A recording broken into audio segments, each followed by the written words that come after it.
Yes po. Gusto kong dagdagan ang sinabi nila. Just to wrap up. Okay.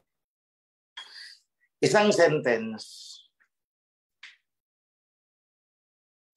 Freedom is the root of disobedience. And disobedience is the one and only sin that causes desolation. So kung tatagalogin ko, yung ipinaglalaban na kalayaan, ang ugat ng lahat ng disobedience. Ano ba sa Tagalog? Help me out. Pagsuway po. Pagsuway. Pagsuway. Okay. Manahan. So, ang freedom, ang ugat ng lahat ng pagsuway. At ang nag-iisang kasalanan ng tao that leads to kapahamakan, patungo sa kapahamakan, ay ang pagsuway. So kung karapatan lang naman ang tinatanong, meron din naman silang karapatan noon eh. Di ba? Kaya nga may leaders. Kasi kung anong pangangailangan nyo, anong problema nyo, magsabi kayo sa leader ninyo. Kahit sa panahon ni Moses, so there is freedom. Pero tandaan natin, hanggang ngayon, may kasabihan sa atin, o not really kasabihan, kawikaan eh, mag-ingat daw, pag-ingatan mo ang dila mo. Dahil ang dila na yan ang pwedeng maglaglag sa'yo sa kapahamakan. Freedom. Kapahamakan. Okay? So, ganyan lang po yan kasimple, mga kapatid. Happy Sabbath po sa lahat sa buong mundo, sa mga kapatiran. Pagbati sa ating mahal na hari, King OHC, sa kaparian po natin. Binabati ko po. Happy Sabbath. Medyo ano lang po ako rito kay Moses. Moses and Elijah. Special po si Moses sa Alahayam. Alam ko. Kasi nga, nagpapakita, nagsasalita siya sa kanya, hindi katulad ng sa iba, sa panaginip, gano'n. Si Moses po ba ay, sinabi ba ng Bible na siya ay namatay? Kasi mayroong transfiguration kasama ng Messiah, si Moses and Elijah. Parang baka special rin ho siya na hindi namatay, gano'n. At darating po siya sa Great Tribulation. Sinabi yan ng Biblia din. Nag-iisip lang po ako tungkol dito. Darating si Moses sa panahon ng kapighatian. Ganun po yun. Thank you po. Yan lang po, mga kapatid. Okay, ako na ang sasagot. Buhay si Moses, buhay si Elijah, buhay si Abraham, buhay si Isaac, buhay si Jacob. Lahat sila ay buhay.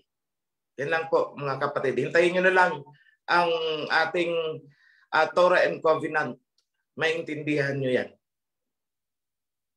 Yan lang po, kapatid.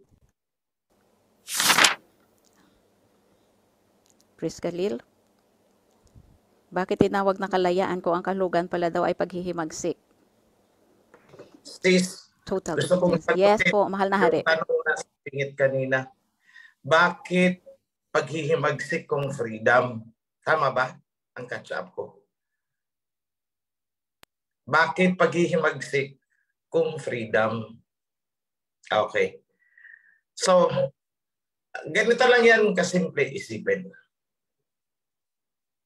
Nung pumasok dito ang Christianity, tinutukan ng espada ang ating mga ninuno.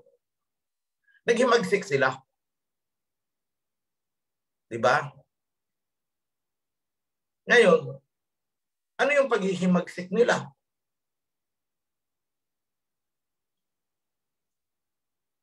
Ang paghihimagsik nila is pamamaraan upang makamit ulit ang kalayaan. So, ibig sabihin, kapag sinabing freedom, hindi automatic paghihimagsik. Ang paghihimagsik ay pamamaraan lamang upang makamit ang kalayaan. So, hindi po yan synonym. So hindi po ang ibig sabihin ng freedom ay paghihimagsik. Nakuha niyo po. Iba ang paghihimagsik, iba ang freedom. So ang paghihimagsik ay pamamaraan. O ang mga Israelites, panahon ng Messiah, hindi ba't naghihimagsik sila? Tingnan niyo ang history. Unawaan niyo ang Gospels. Andyan lahat eh. Unawaan niyo ang Maccabees. Andyan lahat eh. Sa mga nakabasa ng Maccabees. Detalyado dyan. Kung may katipunan tayo dito noon, Maccabees is katipunan. Panahon ng mga Israelites.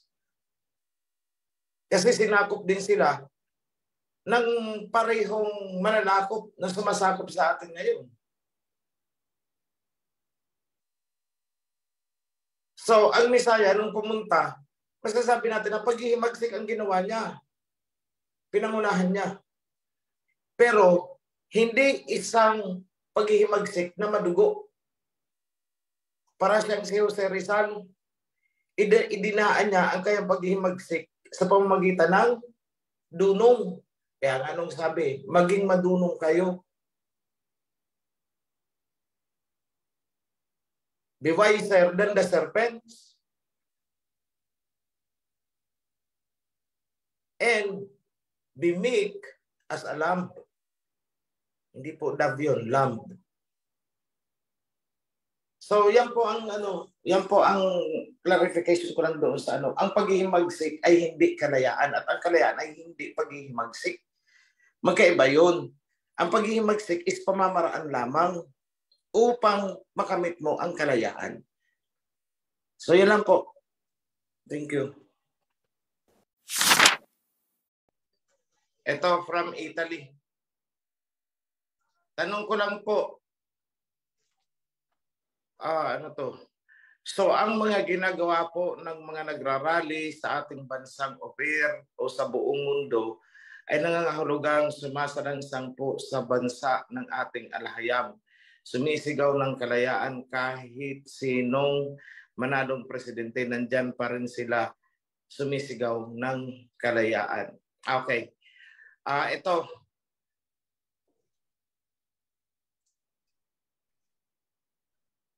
Matanong kung, ito yun eh. Ano yung tinutukoy mo na bansa ng alahayam? At ang tanong ko, yung nangyayari ba dito sa ating bansa na pamumuno, ay pamumuno ba ng alahayam? Di ba hindi? O kaya nagsisigaw yan ng kalayaan. Pero, ang isinisigaw nilang kalayaan ay hindi naman kalayaan na naaayon sa kautusan. Magkaiba po yun.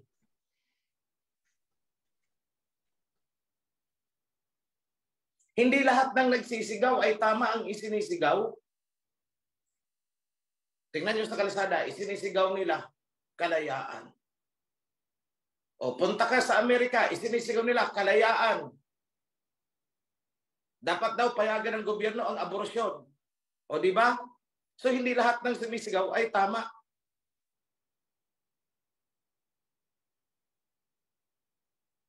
Porket nagsisigaw, nagpuprotesta, yun ang tama kasi kalayaan.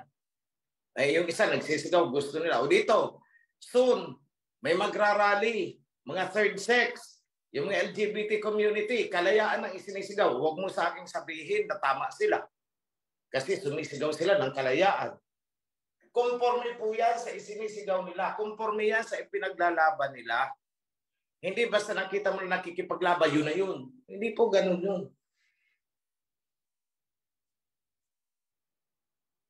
Tingnan mo muna, ano pang isinisigaw nila? Pero kung dito nila ang gagawin sa loob, sa atin, magsisigaw-sigaw sila ng kalayaan at kung anong warawara ang hindi pwede yan. Gusto mo ng kalayaan, lumabas ka dito. Kung anong klaseng kalayaan ba yan, isinisigaw mo. Kung ganun ang sagot ko doon sa mga nagsisigaw-sigaw dito ng karapatan ba ang pinagsasabi mo? Ano yan? Kasi kung hinahanap ninyo dito sa loob ng kawal ang karapatan na dati yung tinatamasa dyan sa labas, may kalayaan kayo lumabas. Hindi yung paaandarin ninyo dito sa loob ang kalayaan na gusto ninyo na katulad ng nasa labas. Kayo ang lumabas. Huwag nang ipapasok dito yung kalayaan na gusto nyo. Yan lang po para malinaw tayo sa mga nakakarinig. Thank you. Maraming salamat po, mahal na hari.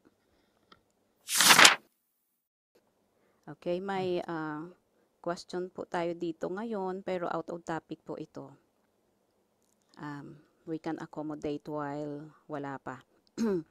Out of topic, paano po malalaman na nagsara na ang covenant po? I-announce po ba ito ng mahal na hari o pag nagsimula ang pagsabog ng nuclear arm?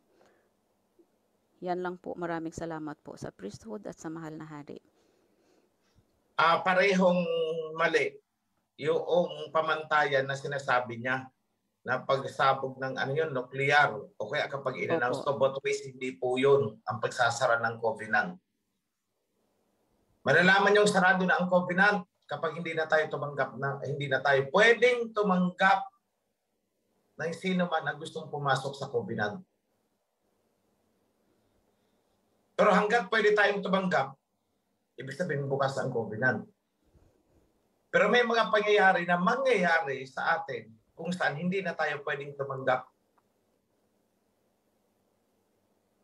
ng members papasok sa covenant. So kung ano man yon ang nakakaalam, kung ano man talaga yan na pagsasara, kung paanong isasara, ay ang alahayam. Hintayin na lang natin yon. Yan lang po. Maraming salamat po, mahal na hari. So kapatid, nasagot na po ang inyong katanungan. Mapagpalang banal na araw po sa ating lahat at higit sa lahat sa ating mahal na hari, sa ating mga priesthood at sa buong kapatiran sa mandako ng mundo. Ang usapin po natin ngayon ay tungkol sa kalayaan. Ang itatanong ko po ay kalayaan ng pananampalataya. Pwede po ba nating gamitin na sukatan ng pagsunod higit sa lahat sa banal na araw na ito na Sabat, araw ng pamamahinga, na gamitin sukatan ang mga taong naririto po sa loob ng Zoom na nagpapahayag ng kanilang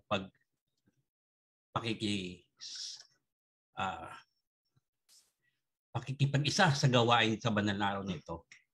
Ang mga nandirito po sa Zoom, buong oras nila ay binibigay ang kanilang pagsunod sa gawaing banal na araw nito. Pwede po ba natin gamitin na sukatan ito bilang pagsunod sa banal na araw na po na pamamahinga? Yun lang po. Yes. In a sense, yes. Kapag nakakasunod kayo, kaya kayo nakakasunod, it's because may kalayaan kayo. Tayong lahat. Pero yung tingin kasi ng iba sa kalayaan at karapatan is do what you want. Which is mali po yun. Do what is according to the covenant. Doon tayo malaya na gawin. Malaya tayong sumunod. Actually, malaya din naman tayong huwag sumunod. Pero sa labas ng covenant. Kasi automatic yan eh. Kapag nasa loob ka na ng covenant, you are bound by the law of the covenant. Yung covenant ang masusunod. Yung mga batas ang masusunod. So, malaya kang kumilos sa loob niyan. So, actually, bakit sinabi na ang kautusan ang nagpapalaya sa atin? Look at this. Panahon ng mga Israelites sa Egypt, hindi nila ma-invoke yung freedom, alipin sila. Inilabas sila sa Egypt, binigyan ng covenant, yun ang naging kalayaan nila. Covenant. Sa loob ng covenant, may mga set of rules na dapat sundin. May mga batas, may mga decrees. Kung doon naman sasabihin na gusto naming malaya, ay hindi pwedeng sabihin na kalayaan yung pagsalansan sa kautusan. At sasabihin, ay, karapatan namin ito, may kalayaan. Ay, hindi. Kung gusto talagang maging malaya, aalis ka. Kung gusto mong masunod yung kalayaan, yung uri ng kalayaan na gusto mo. Kaya dyan sa mga nagsasabi na kalayaan, karapatan, isa lang ang tanong ko. Anong klaseng kalayaan, anong karapatan ba ang hinahanap mo? Kasi kung gusto mo ng karapatan, kalayaan, ang sinasabi mong karapatan at kalayaan ay magturo-turo ka ng kung anong katuruan, ay hindi po yan pwede dito sa loob ng covenant. Hindi pwede yan sa loob ng kawan. Hindi yan kalayaan na ginagawa mo. Kasi kung kalayaan yan, kapahamakan ang dala mo. Kapahamakan ang dala ng kalayaan na sinasabi mo. So that is not. So ulitin ko, may kalayaan tayo na gawin ang anumang gusto natin sa loob ng covenant. Within the framework ng covenant. Pag hindi sa loob ng framework ng covenant at ito'y pagsalansan, ay hindi ka malaya na gawin yan. Either magka-counseling ka, at kung ayaw mo magpahinuhod sa counseling, ay nasa labas ka. Kaya gusto kong samantalahin itong itong pagkakataon na to. Last week, may mga ipinatagpas ako. So, pinag-aralan ko muna mabuti yung nature, yung full nature ng kanilang action, ano yung ginawa. At nung nakita ko na pagsalansan sa kautusan, ang advice ko is, let them undergo counseling. Ang sagot ng isa, walang pwedeng magbago sa akin. Walang sino man ang may karapatan na magbago sa akin, kundi ang alahayam lang. So di ang isinagot ko, sabi ko sa Joshua, sabihan mo yan, natatagpasin siya temporarily. At kapag binago na siya ng alahayam, tsaka na lang siya bumalik dito. Ayaw magpa-counseling galit na galit May karapatan daw siya. Pati yung sisi, sinampal. O yan ang kalayaan na gusto nila di sabi ko, tagpasin mo na yan. Magsisik pa ng audience sa akin. May isa dyan, siya daw si Mariposa, siya daw si Michael Arcangel, siya daw ang King Misaya, siya daw si Jose Rizal, siya daw ang susi ng Divine Well. Ang daming kiniklaim. Sabi ko, tagpasin mo yan. Nung natagpas, ang sabi is, ayaw niya daw na gusto daw ako makausap. Sabi ko, ayaw ko nang kausapin ng mga ganyan. Aabutin na naman ako ng magdamag yan. Ang dami kong ginagawa. Pupuyatin pa ako niya ng warawaran niyan. Tagpasin mo na. Kitang-kita nyo naman, tignan nyo yung gustong mangyari. Tagpasin. So in short, yun ang karapatan, kalayaan na ipinaglalaban nila sa akin na hindi pwede yan.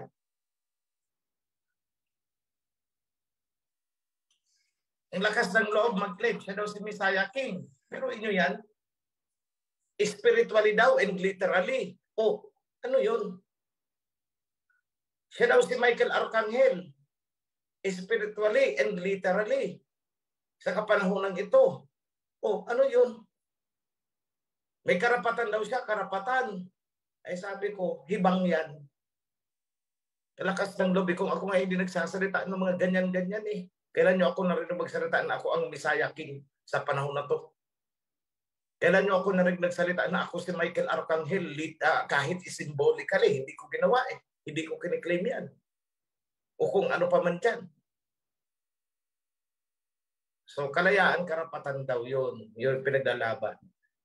So sabi ko, tagpasin nyo na yan. Due process. Ano pa ba yung ginawa ko? Wala ba akong karapatan na tagpasin? What I did is due process. Basahin nyo kay Peter. Kung sino ang inyong tanggapin. Whoever you bound on earth is bounded in heaven. Whoever you loosen on earth is loosened in heaven. Bakit?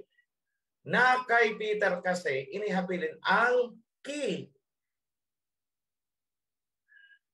O ganoon din naman po ngayon. Ano ba yung key? That is the authority. What gives you the authority? The wisdom na ibinigay sa iyo. That is the key. Tingnan nyo, bilyon ang tao sa mundo. Bakit hindi sila binigyan ng wisdom? Ibig sabihin nun, wala sa kanila ang key. Dahil ang wisdom, binibigay doon sa holder ng key kung kanino yan ibibigay. O yan, I give you the key. I give you the wisdom. I give you the authority. Ano man ang i-decree mo, basta naayon sa covenant, kakatigan ng divine law ng alahayam. So, sige, sabi ko, tagpasin nyo na yan. Kasi ayaw magpa-counseling eh. Sinasabi ko na magpa-counseling, ayaw. Aalis na lang daw siya. Sabi ko, pag hinahamon ako ng ganyan, hinahamon kayo ng mga aalis na lang, wala na tayong maraming pag-usapan, pagbigyan nyo na. Alisin. O, wala daw pwedeng magbago. Yung isa, wala daw pwedeng magbago sa kanya kung di ang alahayam. O di, sige, bumalik ka na lang. Tagkapin ka namin pag binago ka na ng alahayam. Dahil dito, hindi pwede dito yung wala ka ng respeto, pati sisi, sinasampal mo. Pati ang priest, sinasagot-sagot mo. At sasabihin mo, walang pwedeng magbago sa iyo kundi ang alahayam. Eh, hindi alisin kita. Ako nang mag-aalis sa iyo. Panagutan ko na. Pananagutan na kita. Sagot na kita. Umalis ka. At kapag ikaw ay binago ng alahayam, sabi mo, yung alahayam na makakapagbago sa iyo. Not anyone. Ay, di, sila ka na lang bumalik dito pag binago ka na. So, in short, ito mga kapatid, sa usaping kalayaan, karapatan, wag po ninyong, mag-ingat po kayo sa inyong budhi. Dahil kung anong inyong nasa budhi, ano yung nasa inyong diwa, yun ang lumalabas sa inyong dila. At kung ano ang inilabas ng dila, yun ang magkakanulo sa iyo. So, lumabas sa kanyang dila ang mga ganun. Ay, di yung palang nasa iyong diwa. Kung yan ang iyong nasa iyong diwa, yan ang nasa iyong budhi, eh wala ka pala sa covenant. So, anong ginagawa mo dito? Nagpipretend ka lang na sumusunod sa covenant. Pero, wala ka nang iginalang. Kung ibabalik kita sa panahon ni Moses, pati si Moses, sasampalin mo. So, automatic, huwag nyo nang sayangin ang oras ko, tagpasin nyo na yan, sagot ko. O di tinagpas siya. Ngayon, iiyak-iyak dahil gustong bumalik. Anyway, so yan lang po, mga kapatid, huwag po nating hamunin na lalabas na lang kayo sa covenant. Huwag nyo pong hamunin ang righteousness ng covenant. Dahil for sure, kapag ikaw ay tinagpas na ng righteousness na pinaiiral natin dito, mahihimas-masan ka, iiyak-iyak ka at kakatok ka pabalik. Pero gaya ng sinabi ko, mas madaling pumasok on the first time. Mahirap bumalik kapag ikaw ay natagpas na. Mahirap po bumalik. So please don't dare us. Dahil hindi po tayo kagaya ng mga sekta-sekta dyan. Na pag bumalik, ay tanggapin. Actually, sinusuyo-suyo pa nila ang ngayon dito. Hindi po, don't expect po na susuyo-suyuin kayo. Kapag hinahamon ninyo ang covenant, huwag nyo expect ang priesthood na, ay kapatid, usap tayo, huwag kang aalis. Huwag nyo i-expect yung salitang huwag kang aalis sa amin. Dahil kapag sinabi mong aalis ka, ang bilis ng tugon ko dyan, hindi umalis ka. Bakit ba? Hindi namin ipinagduduldulan ang covenant. Kung gusto mong umalis, umalis ka. Hindi ka namin susuyuin. Yung panunuyo namin sa pamamaraan ng advice na dumaan ka ng counseling. Eh, ayaw mong dumaan ng counseling. Eh, goodbye. Don't make us bow down sa gusto nyo na taliwas sa covenant. Please, matatagpas ka talaga. Yun lang po, mga kapatid. Magandang hapon sa lahat. Especially sa ating mahal na hari, pinakamataas na papuri binibigay ko sa ating alayam. Gusto ko muna magpaliwanag bago ako magbigay ng tanong ko. Ang rason lang naman kung bakit dito tayo sa UITSE dahil sa kalayaan na dinidesire ng puso natin at katotohanan. Na misinterpret lang kasi nila ang tinatawag na kalayaan kasi narinig natin sa sinasabi. Bago ako magtanong, gusto ko muna mag-explain. The reason why nandito tayo sa UITSE because ng kalayaan na dinidesire ng puso natin. Kasi kung walang UITSE, hindi tayo nalaya. Hindi tayo nagkaroon ng kalayaan. Kaya ang bottom line dito kung bakit gusto natin dito sa UITSE dahil dito natin nakita ang totoong katotohanan o kalayaan. Nami-misinterpret lang kasi natin ang tinatawag na kalayaan na sinasabi natin eh. Ako matagal ko na narinig yan na sinasabi natin na the truth will set us free. Pero nung nakapasok ako dito sa UITSE, doon ko nalaman na kulang pala yan. Hindi tayo malaya ng katotohanan kung hindi natin alam. So dapat klaruhin natin na itama na know the truth and the truth will set you free. Kaya dito natin ma-apply na kailangan talaga kung gusto mo magkaroon ng totoong kalayaan, kailangan mo mag-obey at kailangan mo sundin ang covenant. Dito ngayon ako magtatanong sa about sa nagkura kasi nakikita ko dito dalawa kasi ang nakitaan ko dito na siyempre ang nangyari noon at sa ngayon relevant sa ngayon, pero iba lang approach sa nakikita ko. Kasi sa panahon ni Moses at sa panahon ni Moses at sa managkura noon, nagsabi si Moses sino ang sumunod sa kura at sino ang gusto sumunod sa akin.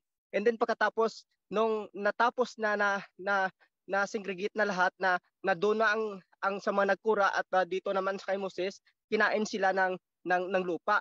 Pero sa ngayon, iba ang approach Sa panahon ngayon ni UITSE, may mga nagkura, pero hindi nangyari sa kanila na namatay sila lahat. Ang tanong ko ito, paano ma'am? Kasi gusto ko ibalik na ang rason kung bakit pumasok tayo dito sa UITSE dahil sa katotohanan o kalayaan. Di ba hindi tayo nalaya sa Babylonian kung hindi natin na-encounter o nakita ang UITSE at hindi tayo nag-focus na pag-aralan ang totoong laman ng katuruan ni UITSE. Kaya ako 100% na sabi ko ito ang totoong katotohanan. Akala ko nung una ang katotohanan doon pero dito pala sa UITSE. Pero ang tanong ko ngayon ma'am, halimbawa ang approach ngayon sa realidad ng sitwasyon sa atin ngayon at present, may nagkura sa mahal nari, sa kay King UITSE. Alam natin na hindi sila ngayon pinatay at alam natin na marami pa silang nabiktima na hindi pa naka-encounter o nakakilala sa UITSE. Ang tanong ko ngayon, ang mga nabiktima nila kung sakali na mabuksan ang isip nila na mali ang katuruan na nagkura at din pagkatapos na-encounter nila ang UITSE na tama ang UITSE, pwede pa ba sila makapasok dito sa covenant natin na matanggap pa ba sila o sabay na sila sa kura na mapahamak? Kasi isa lang naman ang essence diyan Gusto ni kung bakit pumasok sila doon, gusto kasi nila ng kalayaan o katotohanan o kaligtasan. Pero nilinlang lang sila o akala nila kaligtasan yun pala kapahamakan. May tsansa pa ba sila na niloko kasi sila Iba kasi ang niloko at sa manluloko at iba ang ginamit sa manggagamit. Kaya sila ginamit, sila niloko, may tsansa pa ba sila? Kasi kung titingnan mo ang mga payag ni King UITSE sa mga nagkura, wala na silang tsansa Pero may tsansa pa ba itong mga nabiktima ng kura na pwede makapagbago at makapasok dito sa atin kung tanggapin nila ang covenant? Yun lang ma'am. Okay, sagutin ko na. Galing mismo sa sarili mong tanong ang sagot na ando na, nabanggit mo na. Salamat, Mahal na Hari. Yung na biktima lang, pwedeng bumalik sa atin. Halimbawa, galing na sa atin, na biktima, pwedeng bumalik yan. Kasi sila ay biktima. Pero yung nang biktima, hindi ko natatanggapin yan. Klarado tayo dyan. Yung niloko, pwedeng bumalik. Pero yung manluloko, hindi pwedeng bumalik. Kaya nga dito pag nagtagpas tayo, pag may pangyayari, involve ang buong chapter. Pinapatawag natin kasi inaalam namin sino ang nabiktima lang, sino ang promotor. Yung promotor, tatagpasin talaga yan dahil gumawa ka na ng mga hakbang na ikinawasak ng local chapter ng Kawan dyan. So ikaw na pasimuno niyan, tatagpasin ka, hindi ka na pwedeng bumalik. Yung mga na-influensyahan lang, pwedeng i-retain yan kung napakalaking kung sa English, if magpapa-counseling. Pag tinanggihan ang counseling, ibig sabihin talagang die hard sila doon sa leader-lidera nila. So they will be counted among those leaders.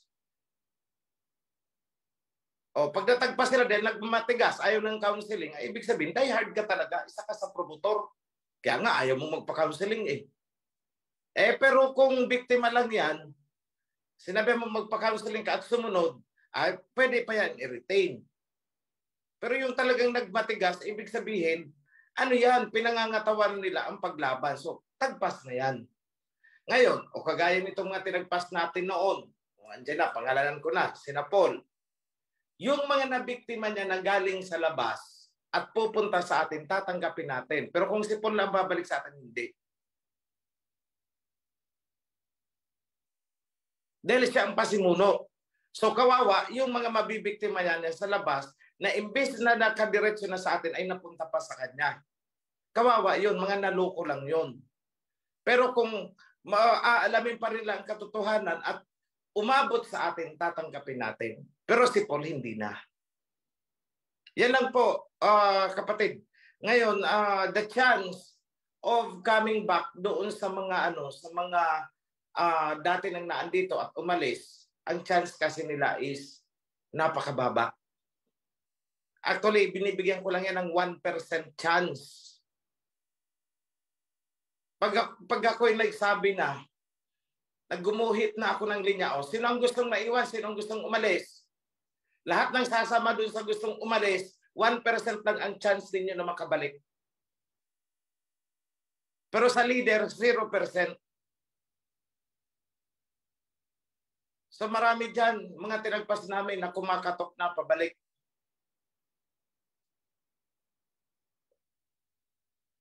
Pero nang inofera namin ng counseling, ayaw. Ay hindi. Hindi ikaw ang masusunod.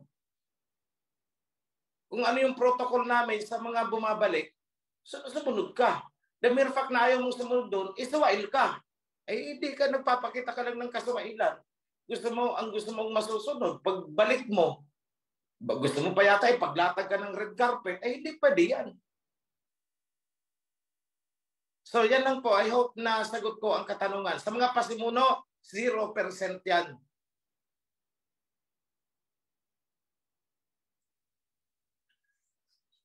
So konsiderasyon, 1%. Sige.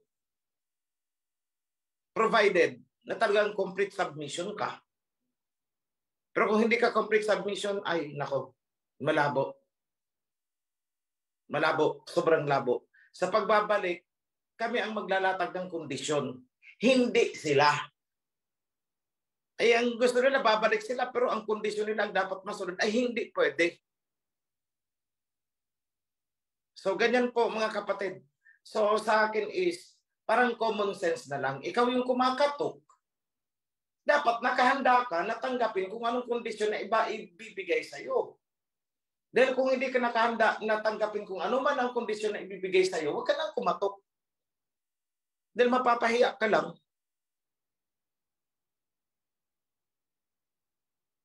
Ang iba kasi, ang humahad lang sa kanila is pride.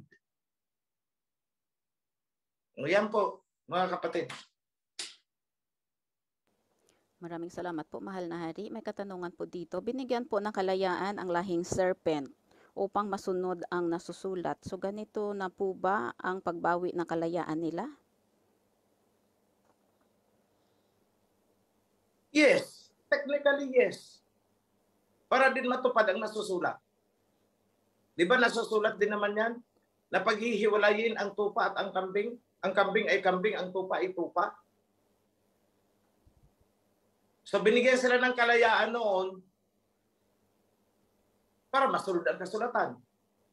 Nasusulat din naman na ihihiwalay talaga ang kambing sa tupa. So both ways, nasa kasulatan din po. Yan na po, sagot ko. Maraming salamat po. Sunod ang katanungan. Ang ginawa po ba ng mga Israelita sa paglaban o pagsuway kay Moises ng kalayaan, ang siya din po bang naging dahilan ng pagkabalam nila sa ilang at umabot sila ng 40 years? Galing po sa kapatid natin from Bulacan. Yes. Yes.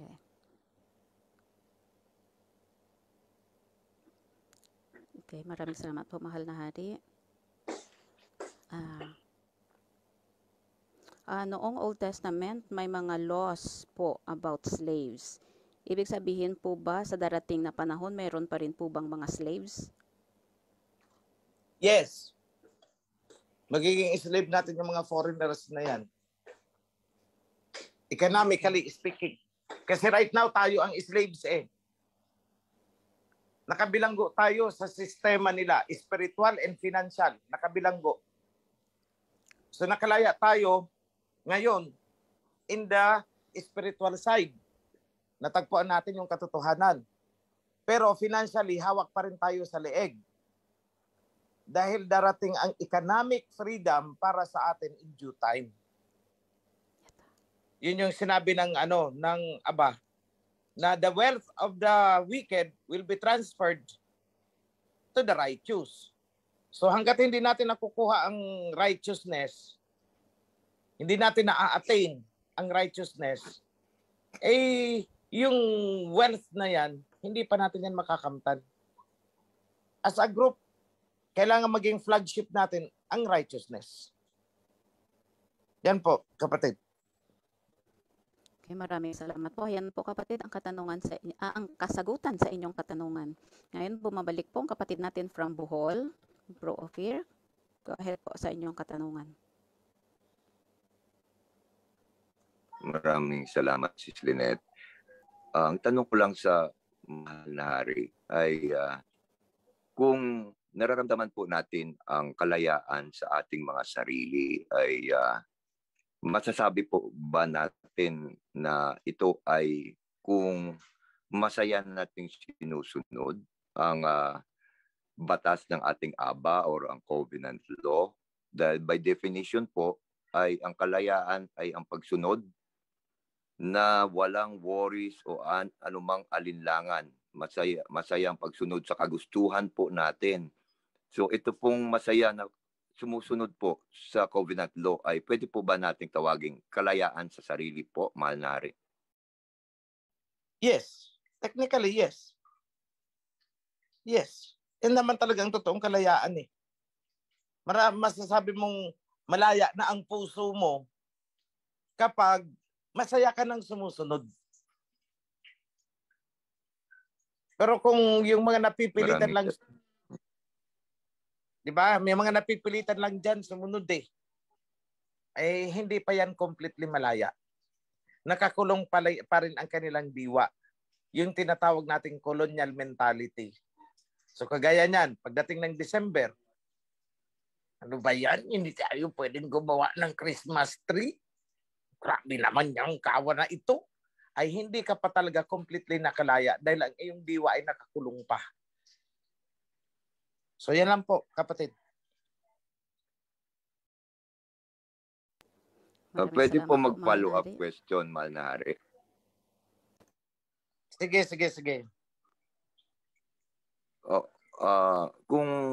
Kung yun po ang nangyayari na nakikita kita po ng mga na talagang opisyal, ang mga kapatid na medyo na may pagkulong pa at hindi pa nararamdaman ng kalayaan, ay masasabi ba natin may kakulangan sa responsibilidad o dapat nilang gampanan ang responsibilidad na ibinigay sa kanila para paliwanagan ang kapatiran at maging malaya sa pagsunod at masaya sa pagsunod sa covenant law? Well, in the first place, ang responsibilidad na yan is nasa sa ating sarili, hindi sa mga leader. Individual responsibility yan. Kasi hindi naman nararamdaman ng mga leader kung anong nasa puso mo, nasa kalooban mo. So ikaw mismo, sariling pagsisikap mo, pagsumikapan mo na maunawaan, pagsimikapan mo sa sarili mo na magkaroon ka ng willingness na maging masaya ka dahil ikaw ay sumusunod. Pero kung ikaw ay nalulungkot at sa kalooban mo ay naghihimagsik dahil ang daming bawal at naiinggit ka doon sa mga nasa labas, lalo na sila nagpa-party-party kasi New Year, party-party kasi Pasko. Eh kung nandun pa rin sa kalooban mo, naiinggit ka doon at pagharap mo dito ay parang mabigat ang kalooban mo. Hindi leader ang may problema dahil alam mo na kung ano ang dapat gawin at hindi pwedeng gawin eh. So it is everybody's responsibility sa sarili nila. Dahil at the bottom line, at the end of the day, tama naman ang sinasabi ng mga nagkukura na ang kaligtasan is actually personal yan.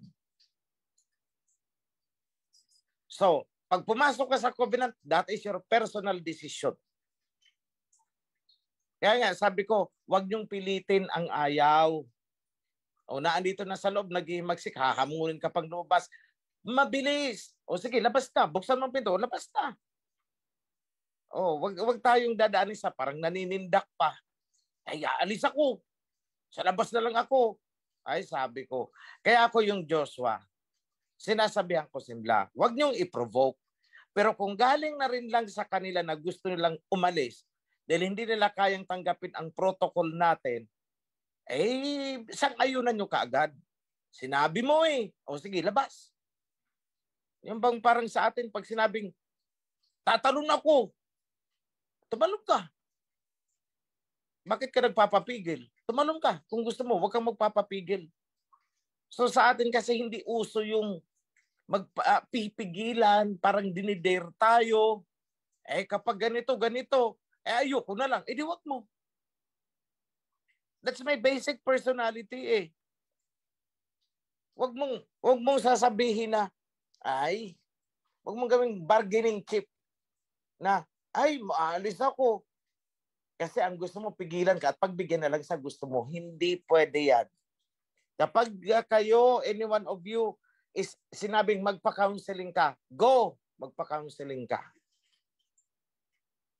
Pero sabi, bakit ako bibit-bitin sa counseling? Eh, may ginagawa ka eh. Nai-involve ka sa ganito eh. You have to go counseling. Eh kung ayaw mo, at sasagot ka pa ng ganyan na aalis na lang ako, nako, yan is the biggest mistake. Pag sinabi mong aalis na lang ako, direkta o indirectly, kung direkta mong sinabi sa Joshua, o sinabi mo yan sa kasamahan mo sa mga kawan at nakarating sa amin, the mere fact na binigkas mo yan, nagdideklara ka ng iyong pagkaswail at paghihimagsik. Umalis ka. Kasi hindi na kailangan na sinabi, wala naman akong sinabi sa inyo na ganito. Hindi. May binitawan kang salita. Regardless kung kanino mo sinabi yan at nakarating sa amin at napatunayan namin na sinabi mo nga yan, kahit kanino mo sinabi yan sa kawan, outright, alis. Dahil hindi natin kailangan yung mga rebellious ang kalooban. Dahil pagdating sa extreme, mga extreme na sitwasyon, lulutang at lulutang yan ang tatry do. Yan lang po, kapatid.